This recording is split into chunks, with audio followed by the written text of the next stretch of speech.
donc créé un petit guidebook qui peut vous accompagner et dont moi je peux me servir aussi pour intervenir dans votre entité, dans votre service, dans votre activité pour optimiser vos résultats.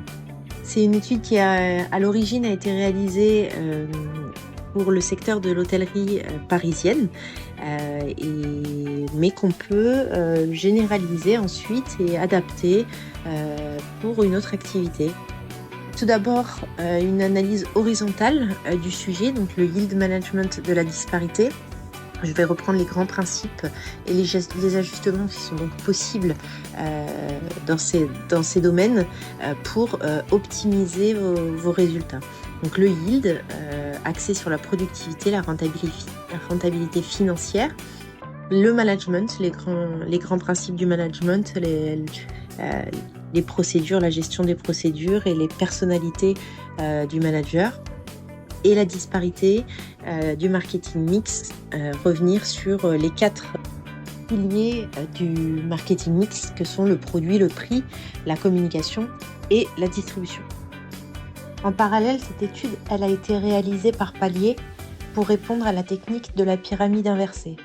C'est-à-dire que j'ai recherché dans des ouvrages d'abord généraux théoriques, puis j'ai orienté mes recherches sur le thème spécifique et sur de la pratique de spécialistes du secteur. Donc pour commencer, le yield, l'objectif, c'est de découper son activité dans le temps. Donc entre ses heures de journée, ses heures de nuit, les horaires légaux de travail, les horaires d'ouverture au public, les horaires des services et également les délais de réservation, les délais de paiement. On va également accorder une importance dans le temps aux saisons, aux événements internationaux, nationaux, locaux, au calendrier religieux, au calendrier scolaire et aux jours contraints. Donc c'est en fait la base du yield management de la disparité et du yield déjà de manière générale, mais après que vous allez pouvoir adapter à votre entreprise, c'est déjà de visualiser son activité, ses clients, ses produits, ses fournisseurs, sa législation dans le temps, d'avoir un vrai calendrier de son activité, de ses interactions, des interactions locales, nationales, internationales, des obligations météorologiques, etc. Vraiment découper le temps et faire une synthèse de tout ça sur un calendrier. Ensuite, on va étudier les KPI, donc qui vont nous permettre d'analyser ce qui s'est passé et donc d'identifier des pics de réservation, des pics d'arrivée. Donc on a le taux d'occupation des chambres, le prix moyen de la chambre, on les multiplie et on a notre chiffre d'affaires. On va également porter une attention à ce qu'on appelle le RevPAR, c'est le chiffre d'affaires divisé par 100% des chambres disponibles. Donc pour savoir combien on gagne par chambre, même si elle est inutilisée, sur une nuit. Voilà. Répartir son chiffre d'affaires sur toutes ces chambres disponibles, donc sur tous ces produits disponibles qui auraient pu être vendus ce soir-là. On va avoir le lead, qui est le temps, le jour et le temps écoulé entre la réservation et l'arrivée du client. On va faire attention à ces pourcentages d'early booking et de last minute. C'est les gens qui réservent beaucoup en avance et ceux qui réservent à la dernière minute. On va prêter une attention au délai de règlement, à quel moment le client est règle, à quel moment nous, on est payé. Est-ce qu'on est payé par l'OTA? Est-ce qu'on est payé par une agence? Est-ce qu'on est payé par le client directement lorsqu'il vient sur Internet quand il réserve? On va faire attention au pourcentage de commission qui va être remis au site web, à l'OTA, au Booking, hein, par exemple. L'allotement, le nombre de chambres qui sont vendues et qui sont disponibles sur chaque canal de distribution. On va avoir le LOS, c'est la durée de séjour, le nombre de nuits lesquelles le client va rester à l'hôtel.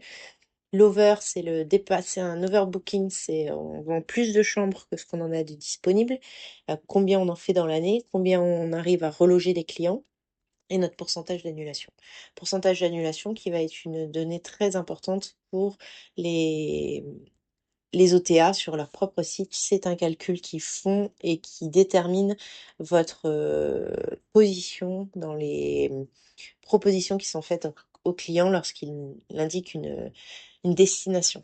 Clairement, votre rang d'affichage sur Internet peut dépendre de votre pourcentage d'annulation. Et comme pour toute entreprise, on va faire bien sûr un état des revenus et des charges. Donc les revenus fixes, les revenus en direct, les revenus par indirects par intermédiaire, les ventes additionnelles, ce qui va être les ventes sponsorisées sur des promotions, des partenariats ponctuels, et puis en parallèle les charges fixes et les charges variables. On a également un outil et un levier dans le yield management et qui est particulier sur l'hôtellerie, qui va exister sur l'aviation également, mais qui peut tout à fait se mettre en place vraiment dans d'autres secteurs d'activité. Je pense aux réservations de coiffeurs qui se développent en ligne, de garagistes, enfin voilà, toutes ces prestations qui sont payantes d'avance, même je pense à des cours de langue, des cours de musique, de danse, qui peuvent être réservés en ligne par avance, des séances de sport, de coaching, c'est tout à fait adaptable à ces activités et à ces métiers. Ces entreprises, c'est de proposer des conditions d'annulation et d'offrir une flexibilité sur l'engagement du client. Et donc en hôtellerie, on peut le mettre en relation et on peut le vous pouvez peut-être dans votre secteur mettre en relation l'offre et la demande avec la flexibilité et donc, on se rend bien compte que les gens vont être adeptes d'offres annulables, modifiables jusqu'à la veille ou au jour de l'arrivée, plutôt de une nuit par une nuit, qui réveillent, ils réservent la dernière minute, ils appellent. Ce qu'ils préfèrent, eux, la demande qu'ils auront, c'est de pouvoir modifier, annuler, de pas venir s'ils veulent pas venir, voilà, et de pouvoir appeler au dernier moment pour une chambre comme ça. L'offre, elle, va proposer plutôt des offres non annulables, non modifiables, non remboursables, sur plusieurs nuits, avec un engagement, avec des délais de réservation optimisés, des contrats d'engagement. Voilà, ça, c'est ce que vont préférer les prestataires de services, d'hébergement et d'autres activités. Trouver voilà, le bon endroit, le bon levier, jouer avec cet axe qui est la flexibilité, permet aussi de jouer sur son prix en proposant quelque chose de beaucoup plus attractif, mais dans des conditions de réservation plus strictes, ou quelque chose de plus cher, mais qui sera beaucoup plus flexible pour le client, mais sur lesquels vous pouvez faire des marges beaucoup plus importantes, compte tenu du risque d'annulation qui incombe à ce type de réservation. Ensuite, donc pour la deuxième partie, le management, c'est pour vous rappeler un petit peu les axes, les compétences comportementales qu'a un bon manager. Donc, il va être efficace, il va savoir s'organiser, s'imposer, il doit innover, il doit s'adapter, il doit écouter et il doit interagir. Voilà ce qu'on attend d'un bon manager. Afin d'assurer ses compétences comportementales, il doit faire appel à sa créativité, à de l'optimisme. Il doit avoir une sensibilité à autrui, une confiance en soi en parallèle, de la précision, de la méthode dans ce qu'il entreprend, dans la manière dont il va gérer ses projets, et une tolérance à l'incertitude sur ce qui peut arriver suite à ces décisions et dans les périodes économiques et politiques qui peuvent intervenir. On va retrouver trois tendances managériales sur lesquelles on va pouvoir accorder des points positifs et des points négatifs à chaque extrême. On va avoir soit une tendance d'animation ou d'isolement, tout ce qui va être lié à la mobilisation de son entourage, à se mettre en avant, à assurer de la promotion, euh, obtenir l'adhésion des autres, contrairement à l'isolement où on est plus sur une vision où on cherche pas à convaincre ou à entraîner les autres. On reste, on préserve la discrétion. On veut pas penser que ces idées ont un intérêt pour tous. Voilà, on va freiner cette démarche totalitaire de communication extrême et on va avoir besoin d'un milieu qui permette la concentration. Donc ça, ce sont deux limites d'une tendance managériale. Donc, est-ce que votre comportement, votre personnalité est plus à l'animation ou à l'isolement et dans quelles conditions et à quel moment il faut faire preuve plus d'animation et à des moments plus d'isolement. Donc voilà, varier sur cette échelle. La deuxième, ce sera entre la décision et l'attentisme. On va noter que quand on est euh, capable de prendre des décisions, on prend des initiatives personnelles, on a des convictions solides et donc on a une assurance. On n'a pas peur d'aller chercher les éventuels opposants et de s'affronter. Mais on a aussi besoin de se considérer les opinions divergentes. Dans l'attentisme, on va d'abord étudier toutes les options avant de bien décider. On va avoir l'habitude de se poser de nombreuses questions. On va pas prendre le risque de perturber son entourage. Et on a besoin d'une activité au repère stable. Le troisième axe de tendance managériale, c'est la délégation ou l'exécution. Donc, soit est-ce qu'on aime faire partager ses projets à son entourage, on a une vue claire de la situation, de leur évolution, on sait contrôler, modifier la délégation auprès de ses partenaires, et on a besoin de délégataires qui sont compétents et responsables. Dans l'exécution, on préfère se consacrer à ses centres d'intérêt. On a tendance à beaucoup se préoccuper des détails. On va s'attacher à faire face à ce qui nous incombe au moment présent et on a besoin de se dédier à des tâches bien maîtrisées. Voilà. Donc, comment est-ce que vous fonctionnez? Comment votre management doit s'adapter, s'organiser, être efficace? Pour quelles actions vous allez être plutôt sur une tendance d'animation isolement, de décision ou d'attentisme, ou de délégation et d'exécution. Et enfin, donc la troisième variable, donc la disparité du marketing mix. Pour rappeler les bases, le marketing mix, ce sont les 4 P. En français, ce sont le produit, le prix, la distribution et la communication. Donc sur le produit, la disparité, elle va s'exprimer selon l'expérience du client, selon le motif de son séjour.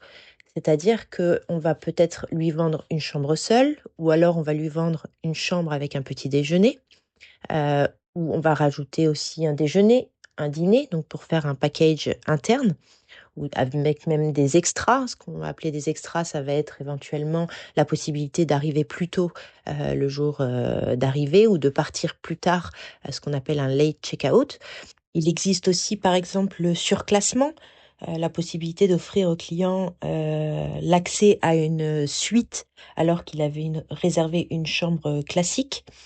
Et puis enfin, les packages externes, lorsqu'on a des accords contractuels avec des prestataires extérieurs, ça peut être des musées, des théâtres, des salles de concert, euh, des balades en bateau. Alors, on va proposer un package externe pour donner de la valeur ajoutée à notre produit. Ce produit final, qui sera donc différent selon le motif du séjour et l'expérience recherchée par notre consommateur. La disparité du prix, elle va se décliner bien sûr selon le produit qui est vendu, les coûts fixes, mais aussi selon la saisonnalité de l'activité, la durée du séjour, le nombre de produits achetés. En l'occurrence, dans l'hôtellerie, c'est la durée de séjour, mais dans une autre activité, c'est est-ce qu'on achète 2 séances, 3 séances, etc. Le délai de réservation, est-ce qu'on a réservé la veille au soir? Est-ce qu'on a réservé il y a une semaine, il y a 3 mois, il y a 2 ans? Ensuite, selon le canal de distribution, est-ce qu'on a éventuellement des commissions à donner à des intermédiaires ou est-ce qu'on a vendu en direct et dans ce cas, le prix peut être diminué ou en tout cas pas augmenté. Et ensuite, selon la flexibilité d'annulation, si la personne a la possibilité d'annuler la veille pour le lendemain ou doit annuler 3 jours avant, une semaine avant, etc. La disparité de distribution, elle, en général, est soit de la vente en direct, donc c'est-à-dire par téléphone, par mail, en walk-in, c'est-à-dire quand la personne se déplace directement dans l'établissement ou via le site web de l'hôtel, ou de la vente via un intermédiaire, donc via un OTA par exemple Booking et Expedia, ou via une agence, via un grossiste. Donc en général, la disparité de distribution, on distingue la vente en direct de la vente indirecte. Et ensuite, on peut bien sûr distinguer ensuite spécifiquement chaque canal de distribution dans la vente en direct et dans la vente indirecte.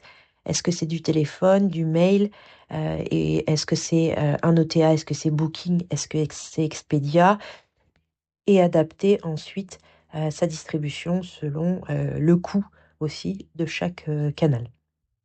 Donc votre communication, elle va se faire en fonction de votre vente en direct, beaucoup sur Booking et Expedia dans l'hôtellerie. À vous de déterminer euh, vos outils de communication. C'est vrai que les OTA ont pris une place primordiale et ascendante sur la communication que les hôtels vont avoir sur le web, étant donné qu'ils ont les budgets pour faire de la publicité en ligne, des pop-up, des cookies placés un peu partout pour connaître vos habitudes de consommation, les destinations dans lesquelles vous allez vous rendre. Donc, Booking, Expedia sont capables de faire de la publicité pour leur propre enseigne en mettant en avant des établissements et votre propre communication en est impacté. Vous avez clairement la possibilité de vous faire remarquer en investissant dans Booking et Expedia pour que votre hôtel arrive sur une meilleure visibilité par leur intermédiaire. Donc, on peut se servir tout à fait de nos outils de distribution pour communiquer et améliorer notre visibilité. Et il faut donc prévoir un budget sur cet axe-là. Sur la vente en direct aussi, donc le site web, et on va avoir une vitrine sur tous les réseaux sociaux, les GAFA, Instagram, Facebook, Twitter, Pinterest, des sites spécialisés comme TripAdvisor, La Fourchette ou des pages info du web de tous les sites spécialisés dans le secteur. Et puis tout ce qui est site professionnel aussi lié au RH, LinkedIn, Viadeo, Osco, Pôle emploi. Voilà, faire aussi en sorte que sa communication passe par ces vecteurs-là, par ces intermédiaires de ressources humaines sur lesquels votre image est aussi très importante. Vous faites une part de votre communication sur les sites de recrutement et d'offres d'emploi et d'actualité professionnelle du secteur. Et vous pouvez acquérir une meilleure notoriété en gérant votre communication sur ces réseaux. Donc si on combine toutes ces informations, tous ces éléments et ces leviers d'action, on va manager donc les 4 éléments qu'on a vus. L'objectif, c'est ça, de manager le prix, la communication, la distribution et le produit selon la saisonnalité, selon l'événement, selon la stratégie, selon les concurrents et selon la segmentation de notre clientèle.